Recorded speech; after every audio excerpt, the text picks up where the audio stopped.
So, hello everyone. Today on Any Given Monday, we are back because we've taken a little bit of a time, just a break, some time off, and we are supposed to have a guest. But I have to say, today I had to admit I'm totally human. I did not send the invitation in time. So, here we are having a different conversation, a different dialogue, and it's really about year end planning and looking at relaxation and taking a step back.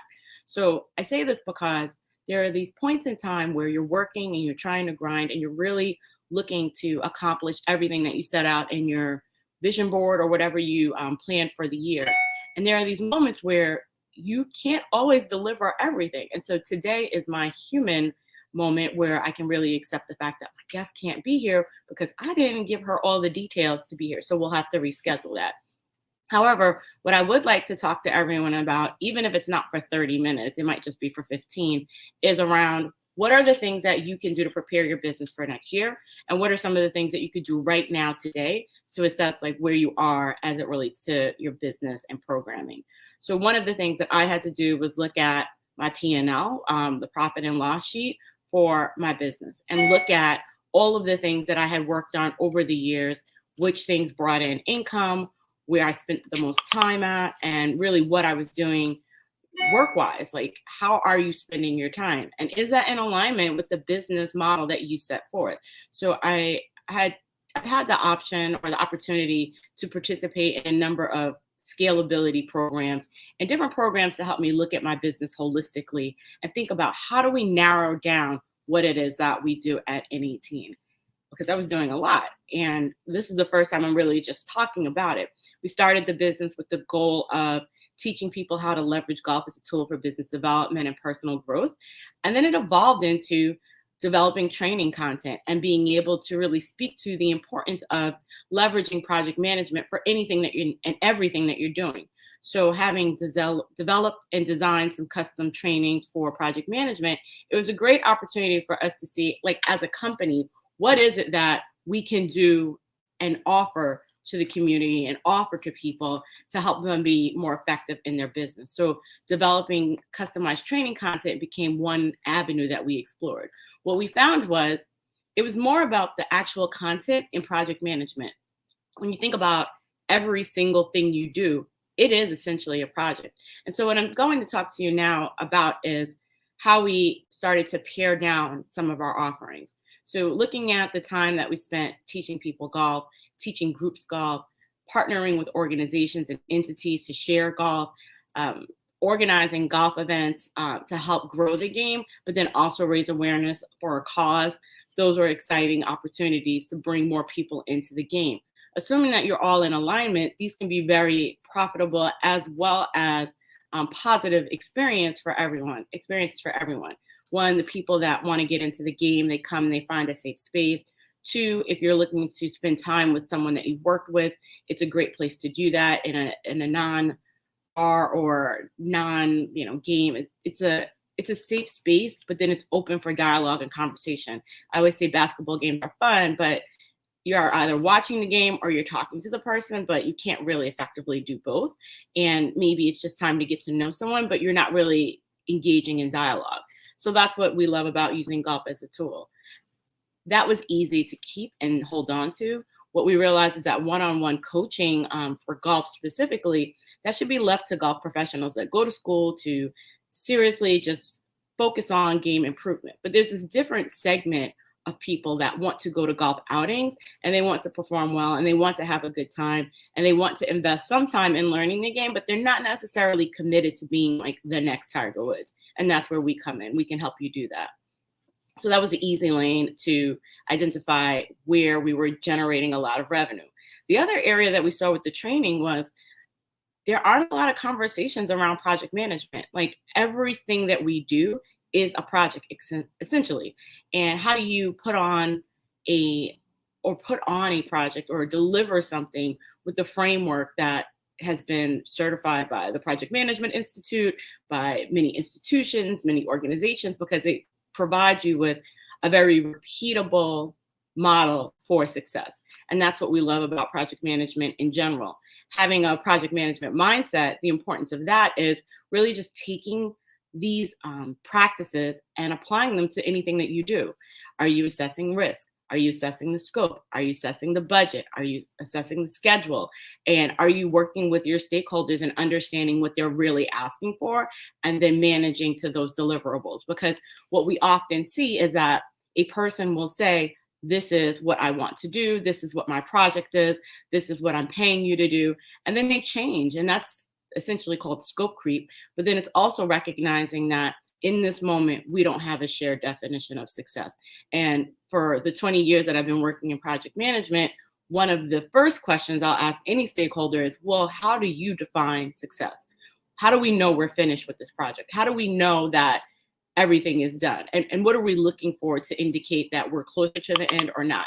And so what I love about being able to teach people and share this is that it creates a very structured dialogue to help bring you to an end point. What I found in my own practice is that there are often times where I'm not following my own model, and then I have to take a step back and go back to the fundamentals and the founding principles of project management. What is it that I'm here to do? How do we know when it's finished? And how do we know when or what we're looking for when it comes to risk or schedule? Like, is there a timeline? Is it time boxed? Is it indefinite? Because projects are not indefinite. And I had this conversation with a good friend, and I'm sharing this because if there's anything that we do at this time, let me offer you some gems of wisdom that you can take away and make your life easier over the next month as you plan for 2023. I'm like, I don't even know what year it is. So as you think about and reflect, because our theme this month is self-sabotage, and not getting enough rest, not paying attention to your responsibilities, not taking note of the things that you need to do, accomplish, or complete, or people that you need to communicate. Those are all latent forms of self-sabotage. Also, not being diligent with your own billing practices, not being diligent with your follow-ups, various ways of self-sabotage. And I have a wonderful team member, Jacqueline, who often will call out the things that we see, and we'll often document different things so that we can help educate people on when we're doing these things and how they're impacting our business. Oftentimes we hear the conversation around self-sabotage and think that we've physically done something to ourselves, or we've procrastinated, or we've done these small things that are only inherent to us. But self-sabotage can impact your business as well. It can be as simple as not having clear communication channels around when things are due, or engaging with a sponsor or engaging with a client and not sending your own invoice, or when a client doesn't pay you, not following up to understand where that is. Because if you think about life in general, things can be everything can have a domino effect. And so the act and the step that you take to manage your business is critical, because later on down the line, it impacts other things. So one of the most important parts we talk about with self-sabotage is taking a step back and saying, would you give yourself that advice? Would you be telling yourself to do these things, or would you be recommending something else? So self-sabotage has been a huge theme. For the information that we're looking at for December, we're focused on self-reflection. So as we lean into or focus on what has my business done? What have I done? What have I accomplished? What things have I not accomplished? Maybe I defer them, but we give ourselves enough grace to know that as we're planning out, our year, or looking at what we've accomplished in the year, what are the things that we need to repeat? So going back to the project management piece, the thing I'm sharing with you is looking at and giving your projects an assessment is the same thing that we need to do at our business. All of it is equally applicable in the sense that, you are looking at the things that went well. You're looking at the things that did not go well. You're taking note of those things and almost logging it in a risk register. So what is a risk register? It's saying, these are the things that I think can happen. These are the things that I've seen happen in the past. And these are the things that I don't know if they might happen. I don't even know what they are, but let me plan for them so that I have an idea. So the risk of someone not paying you, the risk of the scope being increased, and then you having to create like a change log or a change request, and then estimate a new cost of the project or estimate the cost of that change. The risk of the business that you're servicing going out of business or struggling to pay their bills.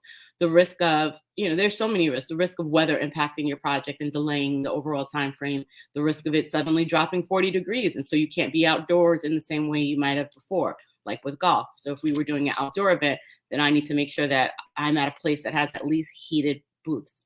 So thinking about that, those are the main areas. And then finally, we looked at our business, we have golf, we have the training, and then we also have this concept around project management. The final thing we've been focusing on is the advisory work around helping businesses scale and just looking at strategic plans that can be executed and can be operationalized. So what does that mean? That means that we can document and identify things that are easily repeatable.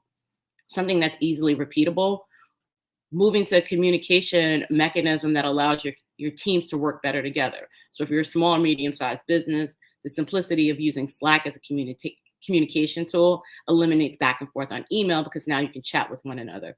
Really easy, really freebie, like not necessarily free depending on your plan, but real easy tool to use. And so if communication is an issue in your business, we'll often look at what are the different ways that we can leverage tools and technology to help move that forward.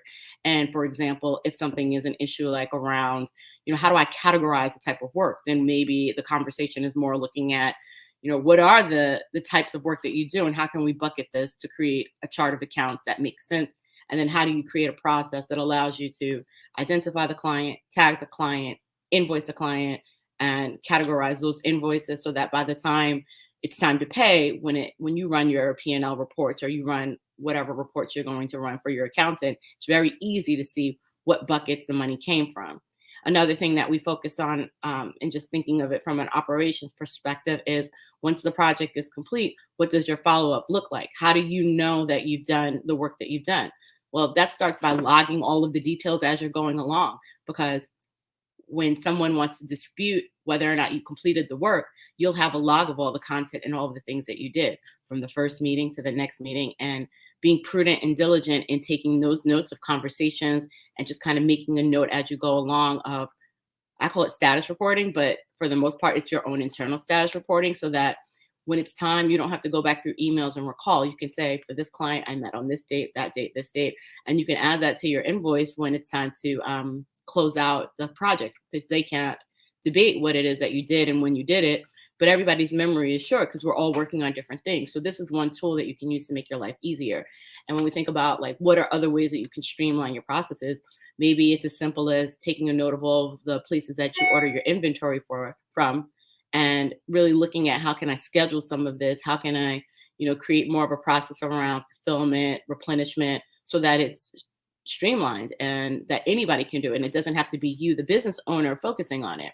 So those are examples of like strategic planning, and those are short-term projects. But overall, I'd say the reflection point for me today, and here we are 15 minutes in, is that, using this time to really look at our business, using this time to look at, what we've done well and what we haven't done well, and where we've overcommitted or undercommitted, or where we are not in alignment with what we stated the work was going to be, or what the projects are, or what the outcomes will be, and where can we invest more time in people, places, and processes to grow our businesses. So for all the other entrepreneurs that are out here, thank you for tuning in. It is Any Given Monday, because I can never always say which Monday we'll be able to do it.